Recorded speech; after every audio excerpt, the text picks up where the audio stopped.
तेजस्वी जी, अब अगली कड़ी में वंचित बहुजन पार्टी के नेता प्रकाश आंबेडकर जी, वो आपका मार्गदर्शन करेंगे।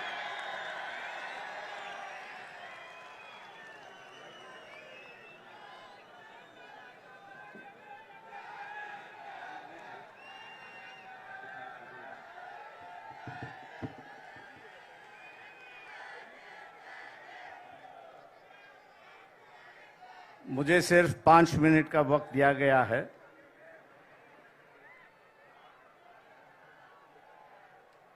राहुल गांधी जी, कांग्रेस के अध्यक्ष खड़गे जी, प्रियंका गांधी जी, तेजस्वी यादव, फारूक अब्दुल्ला जी, मंच पर बैठे शिवसेना के उद्धव ठाकरे जी, शरद पवार जी, सभी नेतागण, दोस्तों और भाइयों, जहां तक मैं समझता हूं कि हम लोगों को लड़ना चाहिए, साथ लड़े, अकेला लड़े, लेकिन लड़ना चाहिए। देश भर की परिस्थिति की बयान मैं कर रहा हूं। मैं इसलिए देश भर की बयान कर रहा हूं कि बंगाल में अलग सी परिस्थिति बन चुकी है। महाराष्ट्र में कोशिश की जा रही है कि हम सब जन इकट्ठा लड़े, लेकिन दो चीज़ें जो है वो सबसे बड़ी चीज़ है, मैं यहाँ पर मानता हूँ। इलेक्टरल बॉन्ड आ चुका है और हर चैनल पर अमित शाह का बयान आ रहा है कि हमने जो है इलेक्शन के माध्यम से जो काला धन था उसको भगा दिया है। लेकिन मैं मोदी जी से और अमित शाह से पूछना चाहता हूं, future gaming and hotel service company है कि जिसकी 2021-2022 की जो नेट प्रॉफिट है, ये नेट प्रॉफिट 215 करोड़ का है और उन्होंने इलेक्ट्रल बॉन्ड जो है वे 1360 करोड़ का खरीद लिया है।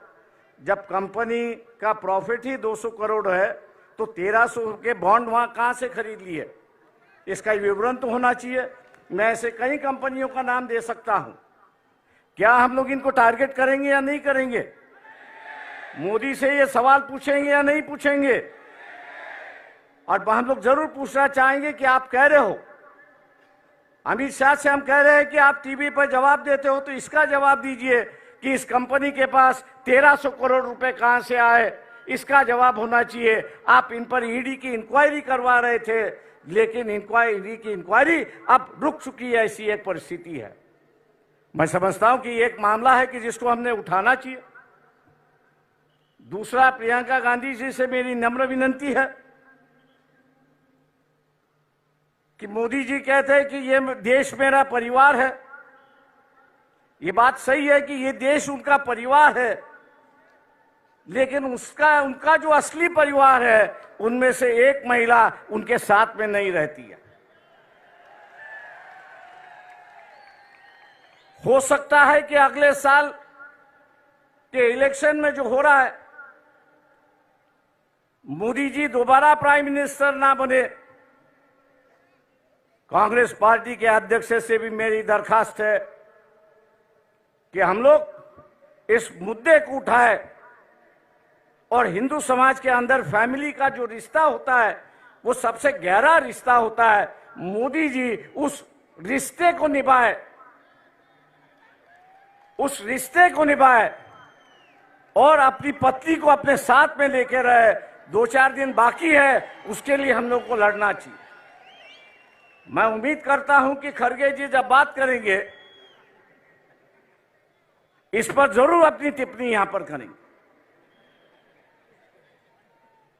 क्योंकि वह हिंदू संस्कृति की बात करते हैं, हिंदू रिवाज की बात करते हैं और वही रिवाज और वही उसको मानने के लिए तैयार नहीं। पर्सनल मामला है, मैं जानता हूं, लेकिन कल्चरल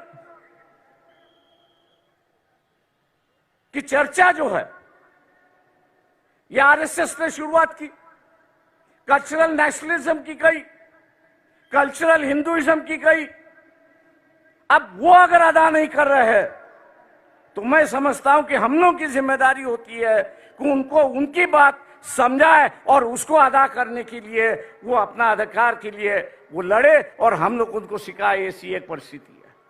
दोस्तों, 5 मिनट का वक्त होते आ रहा है। मैं और एक बात यहां पर कहूंगा, वो राहुल गांधी जी से मेरा दरखास्त है यहां पर, वो ये है कि ईवीएम जो है 2004 से मैं उससे लड़ रहा हूं। आज भी बंबई हाई कोर्ट में उसके लिए मैं लड़ रहा हूं। पिछले 6 महीने से जब ईवीएम इंक्वायरी की बात आई तो इलेक्शन कमीशन उसको टाल रहा है। उसकी जो मशीन आती है वो अमेरिका से आती है, लेकिन वहां के जो चिप उसमें 2 है, स्टोरेज चिप जो है, वो यहां 20-20, 25-25 रुपए में मिलते हैं कि जिसको मैनिपुलेट होता है। राहुल गांधी से मेरी दरखास्त है कि पार्लियामेंट भी किस पे विश्वास करे, पेपर ट्रेल पे विश्वास करे और ईवीएम पे विश्वास करे। तो पार्लियामेंट ने कानून से कहा है कि अगर डिफरेंस आया, ईवीएम के काउंटिंग में डिफरेंस आया और पेपर ट्रेल की काउंटिंग में डिफरेंस आया, तो मानना है कि पेपर ट्रेल का जो वोट है वही आपको मानना है, ईवीएम को बगल में रखना है। क्या हम लोग इस इलेक्शन के पहले, इलेक्शन शुरुआत होने के पहले इलेक्शन कमीशन को घेराव डाले, सब पार्टियां उनसे मिले कि अगर कोई कैंडिडेट अर्ज करता है, एप्लीकेशन करता है कि वेरीफाइड पेपर ट्रेल जो है वो काउंटिंग होना चाहिए, उसका एप्लीकेशन मंजूर होना चाहिए। क्या हम लोग इसके लिए लड़ने के लिए तैयार है? दिल्ली में हम लोग को यहां पे जाना होगा। मैं राहुल गांधी से विनती करता हूं कि वो अगर डेट ऐलान करेंगे तो शायद हम लोग उसमें शामिल होंगे, बड़ी संख्या में शामिल होंगे, ये मैं आशावाद यहां पर करता हूं। रही बात लोग साफ सुथरी कैरेक्टर के लोग चाहते, ये जो फैमिलीवाद है, दूसरे चीजें जो है, लोग उससे उब गए हैं। हम लोग उससे बाहर निकले और मैं इस मंच से कहना चाहता हूं कि हम लोग अपना इस्तेमाल एटलीस्ट महाराष्ट्र के लिए परिवारवाद के लिए खर्च करने के लिए तैयार किए। हम आपके साथ हैं। आम आदमी हो, डेमोक्रेसी सोशलाइजेशन हो, कैंडिडेचर का सोशलाइजेशन हो, ना ये हो किसी एक परिवार से, किसी एक कास्ट से ज्यादा लोकसभा के उम्मीदवार हो और हम उनको पीछे सिर्फ वोट बैंक बने। हम लोग वो बनने के लिए तैयार नहीं है। मैं इन्हीं बातों के साथ आपसे रजा लेता हूं कि 5 मिनट का वक्त खत्म हो चुका है। जय भीम, जय भारत। धन्यवाद प्रकाश जी।